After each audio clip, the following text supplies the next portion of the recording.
आता काही नोकरीवाले म्हणते आम्ही सुधारलो, काय दादर सुधारले तुम्ही? 58 वर्ष सरकार घेतलं आणि रिटायर झाले, बंगल्याला कुदळी आणली 58ला, 60ला बंगला पुरा झाला, 62ला वास्तू शांती झाली आणि 63ला तर 2 वर्ष श्रद्धा आलं, तू बंगल्यात झोपला. इथं 60 वर्षाचा म्हातारा होता आणि तेव्हा दरगडी तरी 100 माणसं झोपतील एवढी पडवी बांधून टाकली. जुनं ते जुन्या म्हाताऱ्याने एवढे कष्ट करून संसार केला. काय माय वेळी आताच्या पोरांची त्यांच्या तुलनेत संसार करायची. कोरडाव जमीन होती तरी शेतकऱ्यांनी कधी आत्महत्या केलं नाही. आणि आता लोकांना नुसतं काय पैसा लय झाला. काय झाला पैसा? कालवानाला तेल नाही काहींच्या 3.5 लाख घातली ग्रामपंचायतीला.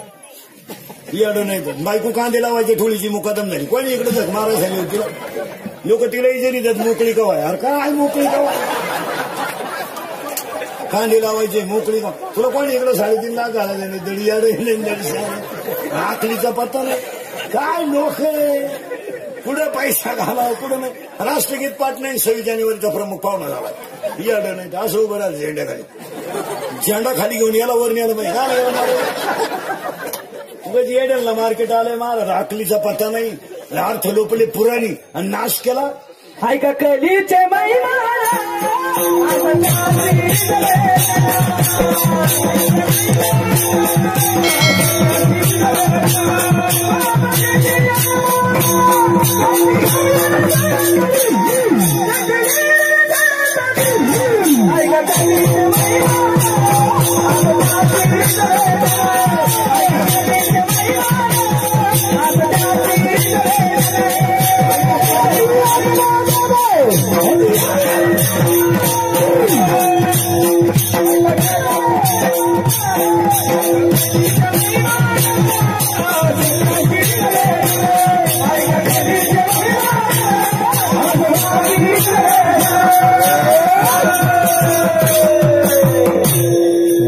इथं नाचलं पाहिजे.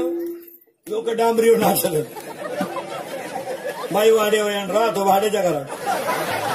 नाचू कीर्तनाचे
सुनू तुझा माझ्यावर भरोसा नाही का?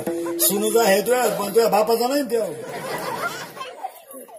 इथं नाचता नाचता गळाला देवाचा.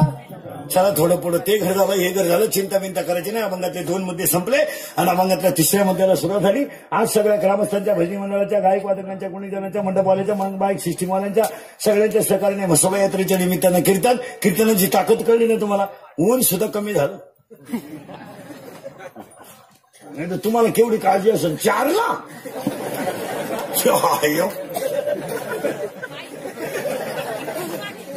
आपला डायरेक्ट वर कॉन्टॅक्ट मारत खाली नाही.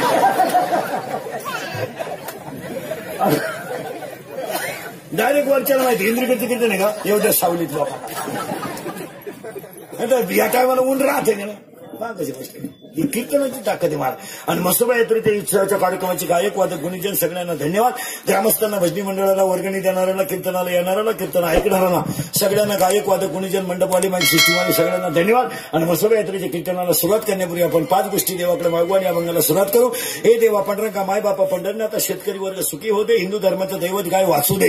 हिंदू धर्म टिकू दे. वारकरी संप्रदायाची पताका चंद्र सूर्य आहे तोपर्यंत फडकत राहू दे आणि प्रत्येकाच्या गालावर हसू राहू दे. एवढी ईश्वरची प्रार्थना आणि अभंगाला सुरुवात. देवा तुम्हाला गरीब केलं तरी चालेल काय फरक पडणार नाही. देवा तुम्हाला झोपडीत जन्माला घातलं तरी चालेल काय फरक पडणार नाही. खरं सांगू देवा तुला एक दिवस माझ्या अंगाला कपडे नसले तरी चालतील देवा. एक दिवस 8 दिवस माझ्या पायाला चप्पल नसली तरी चालेल देवा. आणि एक दिवस माझ्या पोटाला अन्न नसलं तरी चालेल देवा. पण माझ्या घरातून 2 गोष्टी कधी नेऊ नको देवा.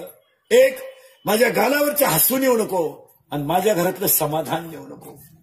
सगळं गेलं तरी चालेल, कारण मला माहितीये देवा, जिथं समाधान आहे तिथं तूच आहे. कारण जिथं समाधान आहे तिथं देव आहे. पुरावा 9वा अध्याय. मी वैकुंठी नसे, एक वेळ भानुबिंबई न दिसे. जिथं समाधान आहे तिथं मीच आहे. देवा मला बाकीचं काही नको. आणि जिथं समाधान असलं तरच तिथं देव आहे. आणि आज लोकांकडे सगळं आहे, समाधान नाही. द्या उत्तर बसलेली माणसं. करगळीने डोंगर उचलणं अवघड का पंक्तीतली पत्रवळी उचलणं अवघड?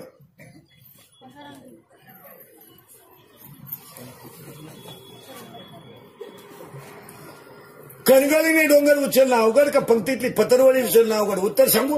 करगळीने डोंगर उचलायला शक्ती लागते आणि पंक्तीतली पत्रवळी उचलायला भक्ती लागते.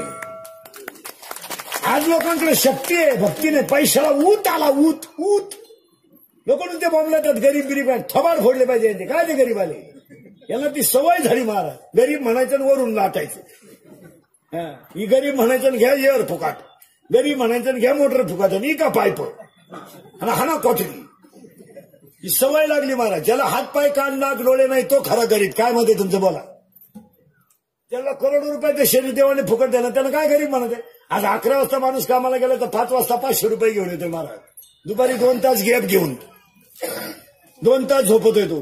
मजुरीला जाणार आणि चांगल्या बागायतदाराला याजाने पैसे दिलेत. बागायतदाराकडे काय वांग आहे? ते आपले कडक कपडे घाले, ते 1.5 लाखाची वाट पाहते. त्याच्याकडे काय गाजर? तुम्ही एक विचार करा महाराज, गरिबी बिरिबी नाही. एक वाक्य सांगत मला, गरिबी देव तुम्हाला कधी देत नाही, तुमच्या खरमानं गरिबी येते. तुमचं काय मत आहे? आणि गरिबी घालवण्याची ताकद सुद्धा आहेत ना. ज्याच्या हातामध्ये फडके पोहे बांधायला फडकं नव्हतं, तो गेला भेटायला तर येताना नगरी घेऊन आलाय. ज्या पोहे बांधायला फडकं नव्हतं फडकं, तो येताना नगरी घेऊन आला. पण सुद्धा दरिद्री झालता तर कर्मानच झालता. कर्म चांगलं केलं वाईट होत असं. लोकांनी आपलं बरवायचं माया गरीबी आली. काय गरीबी आली? द्राक्षाच्या घडाला कागद गुंडाळणाऱ्याला बाग परवडतो आणि बागावाल्याला बाग परवडत नाही. हा न्याय कुठलाय? ज्याने कागद गुंडाळा घेतले त्याला बाग परवडतो आणि जो बागावाचा मालक आहे त्याला परवडा. कसं परवडल? परवडेल कसं? परत द्राक्ष घ्या गेलं तर खोक्यात मुतला. 2 घड वल्ले झाले. व्यापारी मला एवढेच काय शिवाय वल्ले झाले, तुम्हाला ड्रायव्हर पडलं. मग आता काय करता काय? एकच होतं मन मारा. गरिबी कर्मानं येते. याच्यावर तुमचं मत काय? बोलत जा तुम्ही. कर्म चांगलं असलं गरिबी कशी काही? रात्रंदिवस कष्ट करणाऱ्याच्या महालक्ष्मी पळते. पण आपलं नशीब पालचं. जेव्हा 5,000 रुपये कांदा होता तेव्हा आपली चिंगळी होती.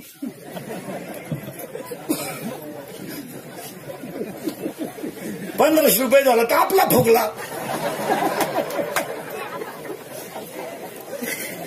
आता काल 700 रुपये झाला तर आपला वापस सोडून बाहेर आला. याच ते मार. 5,000 रुपये कांदा होता, आपली एवढी चिंगली होती. देव येतो. पाया पडून सांगतो, जिथं नम्रता आणि कष्ट आहे तिथेच लक्ष्मी मुक्कामाला राहते. तुमचं मत काय? आज लोकांकडे पैसा आल्यामुळे नम्रता राहिली नाही. उतटून गेले लोक. धर्म नाही काय नाही, पैशाला उत आलाय. 10-5 आलाय का मानत्यात समाजात. मग लढा कसं बी. अरे पुरीचं लगीन एकादशीला करू नको. होऊन जाईल. जावायची येडं निघलं. तुला जर उतच आलाय. अरे ऐकायचं नाही, कधी धर्म पाळायचा नाही. ही सगळी घमेंड नडती. काय नडती?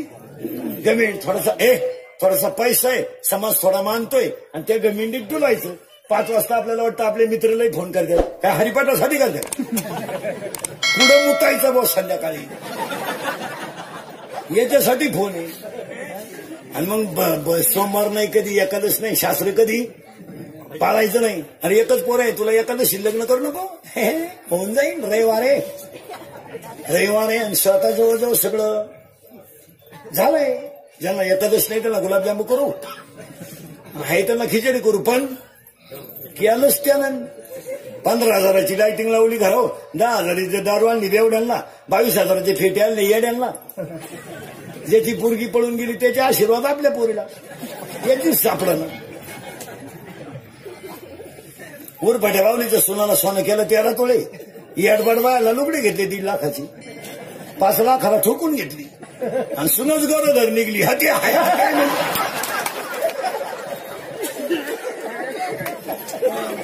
तो झटका आहे भाऊ. तुम्ही माना नाही तर नका मानू, पण झटका बसणार नाही. जर कीर्तनात बसलेला माणूस एखादा म्हणला बा महाराज असं का बोलला, तर कागद आणि पेन काढायचा आपल्या कीर्तनाला आणि हातावर नंबर, कागदावर नंबर घेऊन जायचा. मी ज्ञानेश्वरीतल्या ओव्या सांगतो तेवढं जाऊन घरी पाहायच्या. 16वा अध्याय काढायचा, 24वा श्लोक काढायचा आणि 59 नंबरची ओवी काढायची. शास्त्र म्हणेल ते सांडावेन राज्यही तृण मानावे. वसंत ऋतू आलाय म्हणले आंब्याला बर येणार, शास्त्र आहे. पुरावा 13वा अध्यायातला वसंताचे रिजवणे झाडाचे सांजेपणे. आता आंब्याला बर येणार, लिंबाला बर येणार. तुम्ही पहा अजून 8 दिवसानं टोटल लिंब हिरवे गार होणार आणि लिंबाला बहर येणार. कारण शनिवारी पाडवा, रविवारी पाडवा आहे, शनिवारपर्यंत बघा तुम्ही सगळ्या लिंबाला बर येणार. कोणता ऋतू आलाय? वसंत ऋतू आलाय. पुढे ऐका, 15 दिवस जाऊ द्या आणि हनुमान जयंती होऊ द्या. डोंगराची आणि रस्त्याकडेची जेवढी झाडं आहेत तेवढी आपोआप हिरवी होणार, त्याला पालवी फुटणार. का? वसंत ऋतू आलाय. वसंताचे रिजवणे झाडाचे सांजेपणे. मग एकानं मला कीर्तनात उभं राहून विचारलं, एकादशीला लग्न केल्यावर जर असं होतंय तर ज्यांनी पुरी पळून आणल्या त्यांनी कुठं तिथी पाहिल्या, बंद झाली आपली अक्कल. पण त्याला ओवी 17व्या अध्यायात, वारिया वाट न पाहे आणि मरण मुहूर्त न पाहे. वार वाट पाहत नाही आणि मरण मुहूर्त पाहत नाही आणि ह्या उलादाशीच मेल्याशिवाय राहत नाही. ही कशी मरत ही याची ओवी आहे. काळा 3रा अध्याय आणि काळा 200 नंबरची ओवी. पतंगा दीप्ती आलिंगन आणि तया अचूक मरण. किडा दिव्यावर गेला का मेलाच. बसलेल्या कोणत्या पोऱ्यानं मला सांगावं, मी पोरगी पळून आणले, मला संसार चांगला आहे, लग्नाचे अख्खे पैसे भरून देईल. रोग घे शंभड्या, रोग द्यायला काय हरकत आहे, त्या लग्नाला खर्चच नाही. हसले द्यायला येडे का?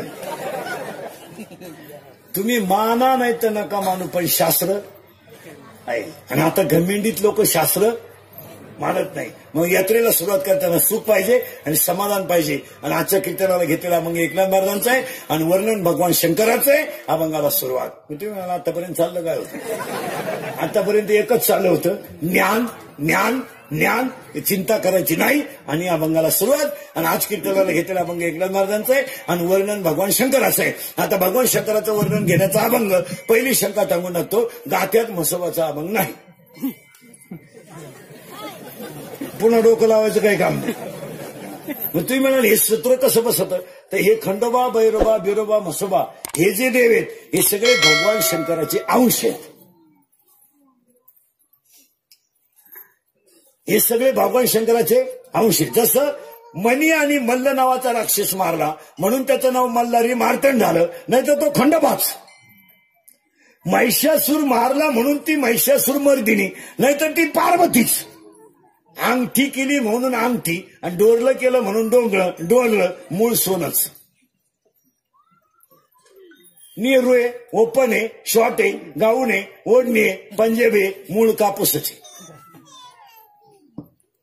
तसे हे भगवान शंकराचे एवढे अवतार आहेत. हे खंडोबा, भैरोबा, बिरोबा, म्हसोबा, बिसोबा हे सगळे अवतार हे भगवान शंकराचे आहेत. याला डोकं लावायचं नाही. म्हणून आज कीर्तनाला घेतलेला अभंग भगवान शंकराचं वर्णन करणार आहे. अभंगाला सुरुवात. वर्णन करणारा अभंग एकनाथ महाराजांचा आहे आणि एकनाथ महाराज अभंगाचं वर्णन करतात. हा भगवान शंकर आहे. हा देव जरा नंगाट. हे जे देव आहेत ना, ही नंगाट तुळे यांच्या नाद नाही लागायचं. कारण यांचं कुळच पहा कसं आहे. बाप फिरायला नंदीवर, पोरे फिरायला उंदराव. बाप राहिला स्मशानात, पोऱ्या राहिला देवळात. बापाच्या गळ्यात साप, पोराच्या गळ्यात हार. आणि पहिलं महिला आरक्षण ह्या गाड्यानं काढलं. हे आता पुढारी लोक टापान द्या, महिलांना अधिकार दिले. गपचिप राहा. काय डोंबलं दिलं तुम्ही? अहो हे पहिलंच होतं. त्यानं उत्तर पहिल्यापासून. शंकर कशा करतो? शंकर नंदीवर. त्याचा पोरे कशा करतो? उंदराव.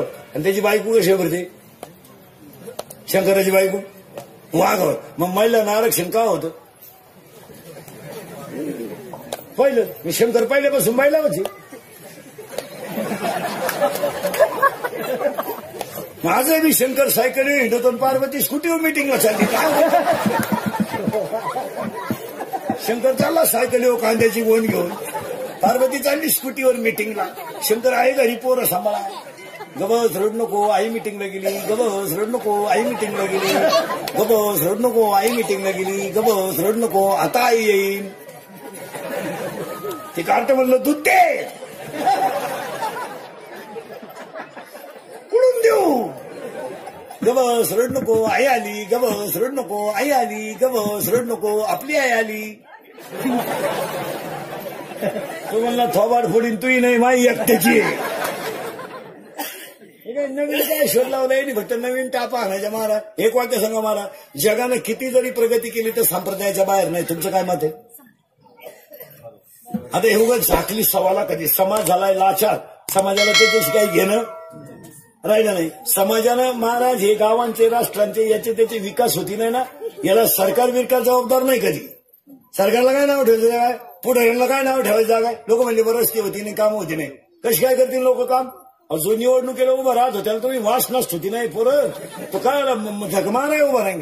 त्याला वड हॅबिटी नाही राहिली, आऊट झालं ते. 3 महिने गाव मुतवायचे म्हणजे खेळ आहे का? आऊट झालं, त्याच्या खालवानाला तेल नाही राहिलं, त्याची बायको अशी पातेली आपटी ती त्याच्या पुढे. तेव्हा त्याला किडा होता तुला ना, आता तेल नाही चालवणार. तो गाव तर आलं ताब्यात. ती म्हणते गाव खाय. जो माणसं निवडणुकीला उभे राहतात त्यांना बारा ही लोक वास नसते नाही हो 3 महिने. ज्याला सायकलीची अक्कल नाही त्याला इनवा, ज्याला वड्याची मिळत नाही त्याला 90. बिन निवडणुकीच्या काळात असते बिस्लरी ना हातात लोक, बिस्लरी.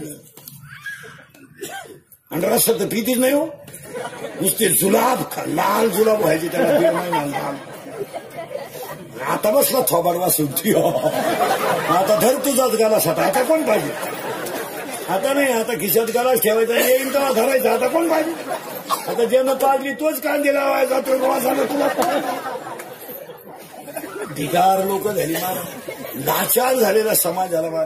तुम्ही हसण्यावारी गोष्टी नेऊ नका. समाज लाचार झाल्यामुळे चांगल्या माणसाची प्रवृत्ती राहिली नाही. निवडणूक बरोबर पैसा हे सूत्र तयार झाल्यामुळं शहाण्या माणसाचा याच्यात गुदारा राहिला नाही. काय मत आहे तुमचं? काही माणसांना गावात शाळा व्हावा ही इच्छा आहे, गावात तालीम व्हावा ही इच्छा आहे, रस्ता चांगला व्हावा, अंगणवाडी चांगली राहावा, सरकारी दवाखाना यावा ही इच्छा आहे. पण ज्याला पैसा नाही ना त्याला ही मंडळी निवडूनच देत नाही. आणि ज्याला काहीच अक्कल नाही तो पडतच नाही. त्यामुळे बुद्धिमान माणसांचा फार कचरा झाला. मला 6 महिने झाले सरपंच निवडून, अजून निम्मे सरपंच ग्रामपंचायतीत गेले नाही. नुसते गेलंच नाही ते. बरं जाऊन काय करेल तिथं? त्याला गाजर कळा न काय करेल ते? फक्त लग्नपत्रिकेत आलंय भाऊ आता तालुकेबाद व्यवस्थापक संयोजन गेलेच नाही. जबाबदारी जर पार पाडता येत नसेल तर पैसा घालून दुसऱ्याला का गोद मारावं? आपल्याला काहीतरी जबाबदारी कळली पाहिजे का नाही? आता स्पीकरवाला आहे, एवढ्या मोठ्या समाजाचा कार्यक्रम घेतलाय, याचा अर्थ सगळ्यांना आवाज पुरवणं ही त्याची जबाबदारी. गायनं यांचं करण्याची जबाबदारी. मी तारीख घेतली म्हणजे मी तुमच्या पुढे उभं राहणं, तुम्हाला